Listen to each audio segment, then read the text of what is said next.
¿Cómo están? Bienvenidos a Combinación Clave. Estamos con el panel clásico de los días miércoles. Con nosotros Francisco Martorell. Pancho, ¿cómo estás? Hola Fernando, ¿cómo estás? ¿Qué tal? Y también está Alberto Mayol desde el Ultramundo. ¿Cómo estás, Alberto? ¿Qué tal, Fernando? ¿Qué tal, Pancho? ¿Cómo están? ¿Se pudo ver desde España el debate de ayer? Sí. ¿Y qué te pareció? Sí, lo vi, sí. Ahí tenía un viejo... Me pareció que... Un viejo sí, aliado.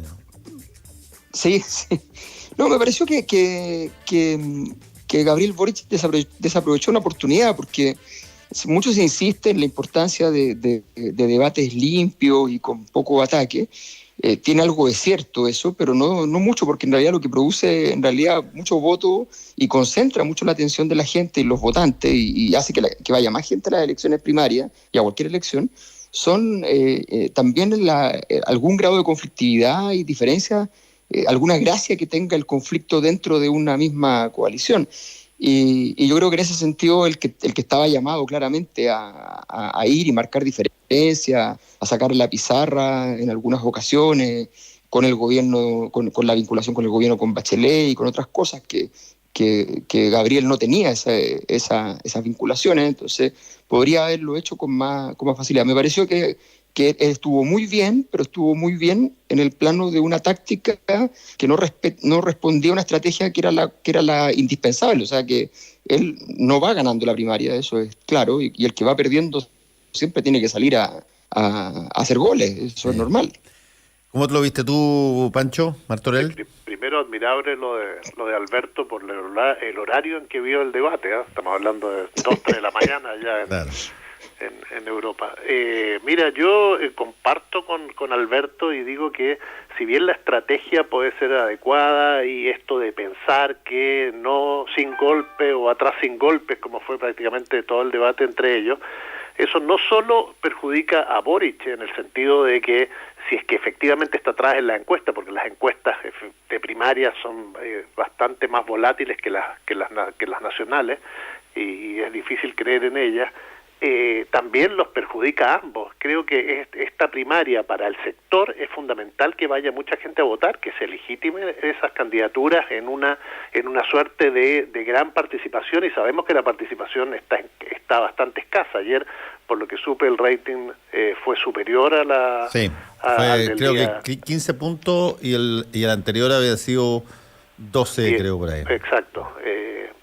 Pero creo que ellos necesitan también es motivar a la gente para que vaya a votar, mostrar esa diferencia, saber por qué uno y otro son distintos. Y en ese sentido, esto no es una lucha solamente para esta candidatura, también tiene que ver con una pelea por el sector que viene dando el Frente Amplio y que el PC se ha reactivado en los últimos años y que de alguna manera se ha reposicionado con figuras como Camila Vallejo y especialmente Daniel Jadwe.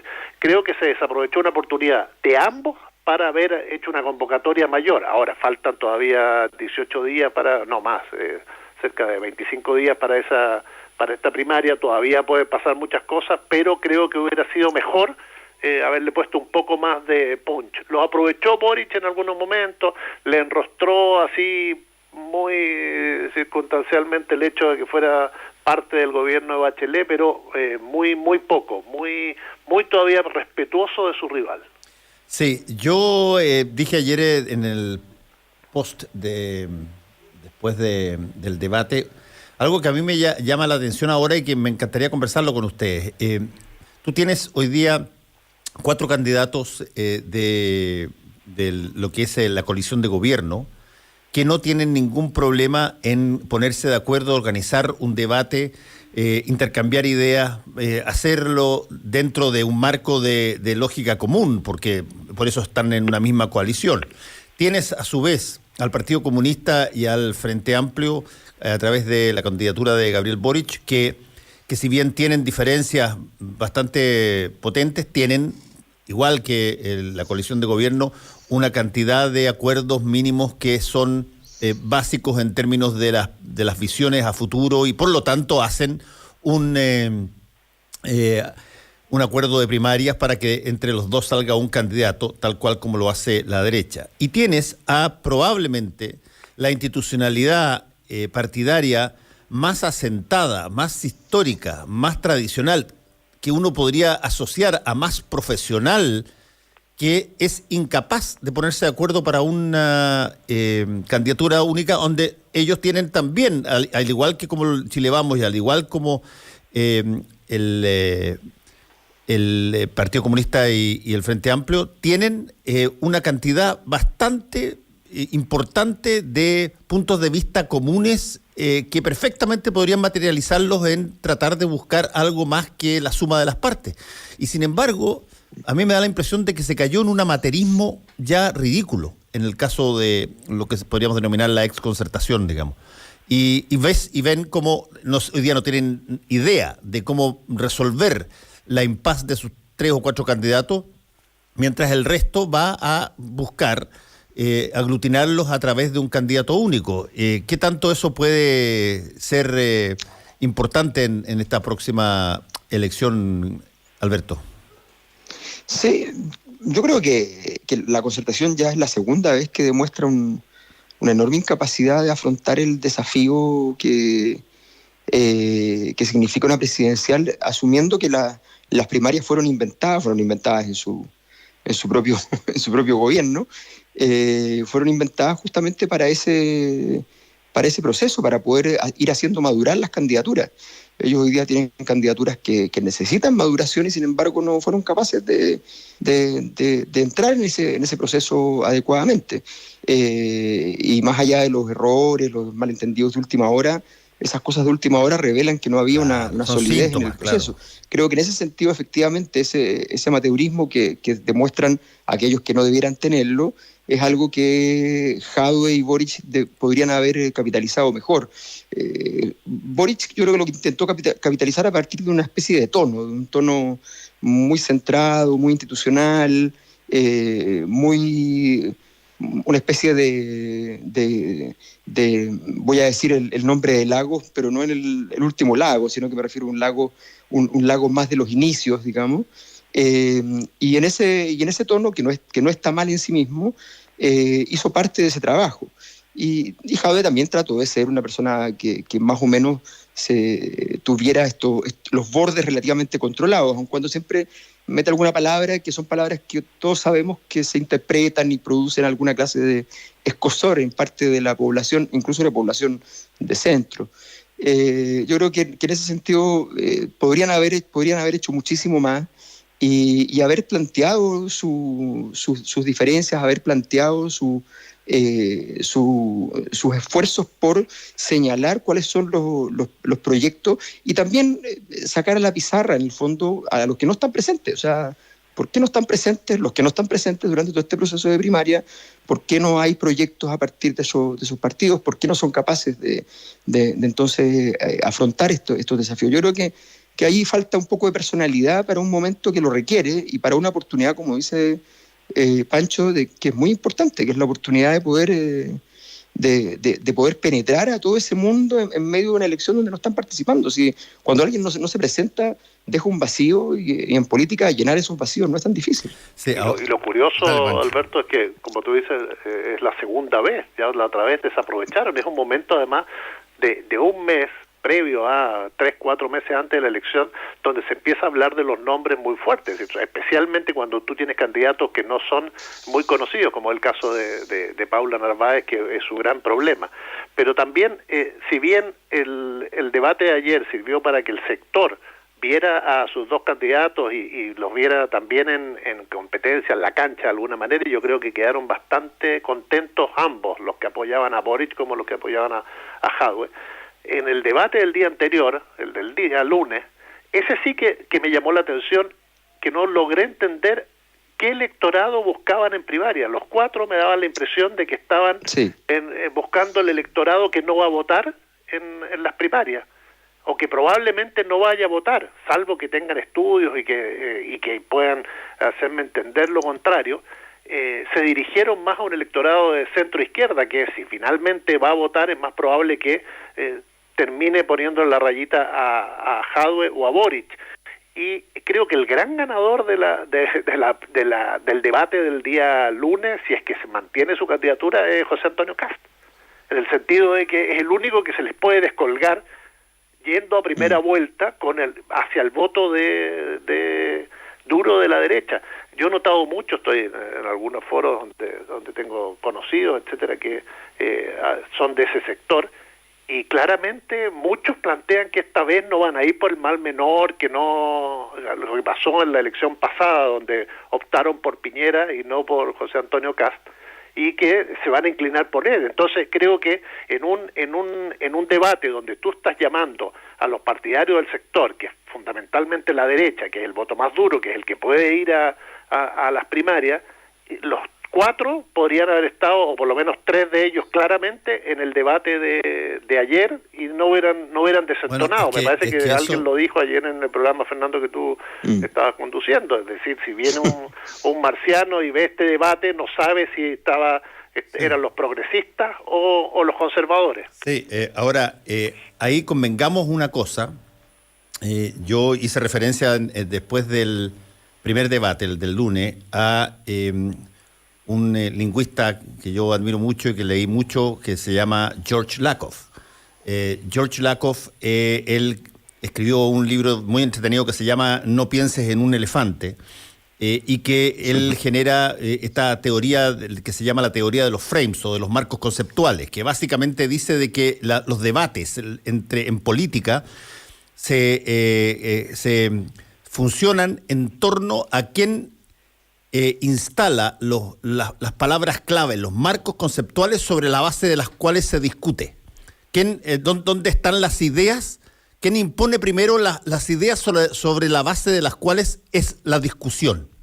Y lo que tenemos hoy día, a diferencia de todo lo anterior, como lo dije el lunes, donde hace 4 años se discutía achicar el Estado, focalizar una situación de seguridad también callejera en términos de ciudades, más que en el campo, una situación de más mercado, menos Estado. Hoy día se disputan casi todos en el sector de gobierno quién es más proponente de derechos sociales, y eso es de alguna manera. Ellos perdieron la discusión, como diría Lakoff, perdieron la discusión de poder instalar el debate sobre la base de sus propios conceptos históricos de la derecha, y tienen que recurrir a usar los conceptos del adversario, que con la única, a mi modo de ver, en el día lunes, salvedad, que lo hizo el punto muy fuerte Joaquín Lavín, cuando él dijo que en el tema del matrimonio igualitario él seguía creyendo que el matrimonio era entre un hombre y una mujer, cosa que me parecía que de perogrullo alguien de ese sector tenía que decir algo que representa probablemente un porcentaje enorme de sus votos. Pero no, estaban todos preocupados de el matrimonio igualitario, como si su sector hubiese cambiado la idea al respecto. Y eso no es verdad. Sí. Es que yo creo que la derecha, o sea, y es normal, la derecha durante un proceso largo, porque esto no fue corto, y ahora fue muy intenso los últimos 2 años, pero fue un proceso largo. O sea, Mansuy escribe hace, no sé, 6, 7 años, nos fuimos quedando en silencio. O sea, no es algo nuevo, esto de ir quedando sin repertorio. La derecha se fue quedando sin repertorio desde el 2011, desde que la palabra lucro apareció como una maldición y no como una oportunidad. Y de ahí para adelante les ha costado muchísimo y ya no pueden ponerse de pie. Son un boxeador que tiene que pelear desde el suelo y eso es muy complicado. Ahora, lo que pasa es que al otro lado no ha habido la capacidad política para poder aprovechar suficientemente ese proceso. O sea, a tal punto que quienes más lo han aprovechado en este proceso no han sido los rivales históricos, sino que más bien han sido aquellos personajes nuevos que han ido llegando al escenario.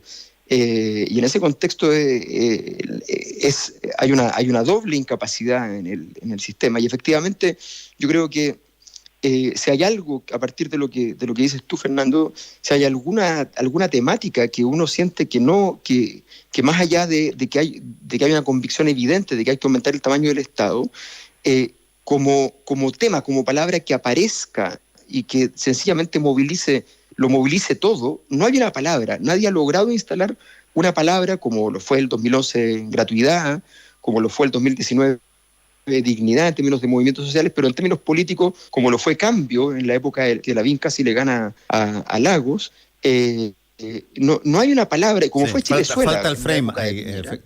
No hay una palabra que logre articular el momento y una preferencia política asociada a esa palabra. Hoy día Jadwe repite los conceptos de sus acciones de política pública muy exitosas en Recoleta de cualquier cosa con el apellido popular, pero eso no articula una temática que realmente sea absorbida por la cultura, por el momento histórico, en fin. Hay un proceso que todavía no tiene la palabra. Y capaz que nos encontremos con una elección en que llegamos sin ninguna palabra que efectivamente cierre esto, más allá de lo que tú dices, que yo creo que efectivamente ya está, pero no es un concepto en sí mismo, sino que es la certeza, la evidencia de que los derechos sociales van a requerir un tamaño del Estado que estaba muy lejos de ser lo que había sido parte de los acuerdos transicionales. Sí. Ahora, el tema es cuánto de ese discurso, con esas características en el sector de derecha, permea para que efectivamente el 18 de julio vayan a votar por uno de los 4 candidatos. Acá hay varias experiencias que el Chile Vamos no ha sacado. Lavín perdió por derecha con Francisco Chaguán en Valparaíso cuando fueron juntos en la lista para candidatos a senadores. Sí. Y Desbordes perdió por derecha también en las últimas elecciones internas de Renovación Nacional. Entonces, la apuesta es muy arriesgada. Yo tengo un discurso más hacia el centro para unas primarias que son de derecha. Si es que no van a votar esa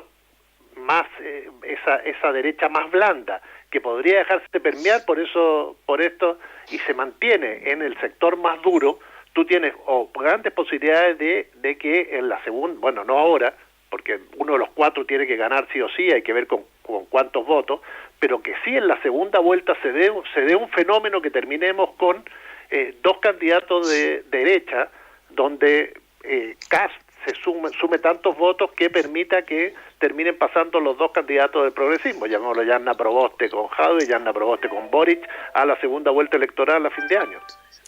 Sí, bueno, ahí hay un punto interesante, porque ayer se vio en determinados momentos diferencias bastante, yo te diría, sustanciales. Una era que la planteó el propio Gabriel Boric, que cuando en las horas de las preguntas, cuando él saca a colación algo que probablemente le debe haber molestado muchísimo y que lo tenía guardado para algún momento y lo lanza ayer, esto de lo que él llamó de alguna manera la incoherencia de apropiarse tardíamente de lo que fue el acuerdo para generar una nueva constitución y tratar de traidor a la única persona del Frente Amplio que firmó solo, además, no con su partido, el documento de ese 18 de noviembre.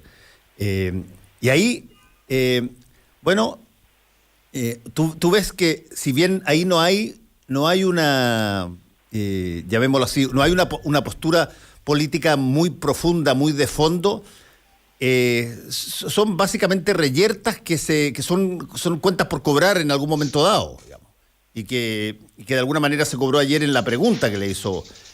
Lo mismo que yo creo que aprovechó bien Gabriel Boric de establecer una diferencia con Daniel Jadwe en torno a los fenómenos internacionales, cuando él no trepida no se inhibe a decir que Maduro es un gobierno dictatorial, al igual dijo que Nicaragua, que lo puso él ahí. Temas internacionales que son incómodos para Jadwe, que tiene el Partido Comunista tiene una política de respeto internacional por los países que son de la misma línea. Jadwe tuvo 2 muy malos momentos. Uno, cuando trató de explicar la parte de su programa que habla de los medios, y la segunda fue cuando trató de hablar de Venezuela y justificar algunos aspectos donde fue muy contradictorio entre la no injerencia, los organismos multilaterales, etcétera. Y creo que Boric aprovechó ese momento respecto a Nicaragua y Venezuela muy bien, fijó muy bien una posición respecto al gobierno cuando le manda el mensaje a Sebastián Piñera y se institucionaliza o muestra que tiene un enganche más con un sector que está muy de acuerdo con lo que ocurrió en noviembre y el acuerdo que se firmó. Entonces, en ese momento, sí, lo aprovechó muy bien Boric, y creo que Jadwe, yo ayer lo noté a Jadwe muy dubitativo, contradictorio y hasta nervioso, con el ceño muy fruncido a rato, a diferencia de un Boric muy tranquilo que iba muy claro a decir lo que tenía que decir y lo dijo. Ahora, claro, faltaron algunas cosas, pero sí estuvo más en el papel que fue a jugar, que fue tratar de captar esos votos que están más al centro del Frente Amplio. Ahora, Alberto, tú que conoces bien tanto lo del Frente Amplio como la izquierda en general, también convengamos una cosa, estamos hablando del Partido Comunista, que es un partido tremendamente potente históricamente, particularmente en gremios sindicales, en posicionamiento. ¿Qué tanto de eso le da a Daniel Jadwe una confianza, como también, no sé si como se han dado las encuestas últimamente, una confianza en que esta primaria en realidad es más bien un tránsito obligado, pero no es un peligro para su candidatura? Yo creo que en general los números indican que esto está tranquilo para Daniel Jadwe. Pero yo creo que las primarias son fundamentalmente un ejercicio no solamente para superarlo, sino que para aprovechar la instancia y generar crecimiento, generar temática. Yo creo que es evidente que la acción táctica de Jadwe de lanzar el programa no está rindiendo los frutos, por ejemplo. O sea, no funcionó. Yo creo que tenía que ver fundamentalmente, lo sacaron para poder sacar de encima de la agenda el tema de Jadwe, Partido Comunista, querían cambiar el tema. Y efectivamente era una buena forma de cambiar el tema. El problema es que el documento no estaba madurado, que tenía temas que tener una ley de medios es una cosa que en Chile tiene que estar muy bien diseñada para que no genere, porque además que tienes a los periodistas ahí mismo que te quieren preguntar sobre cómo van a ser regulados ellos.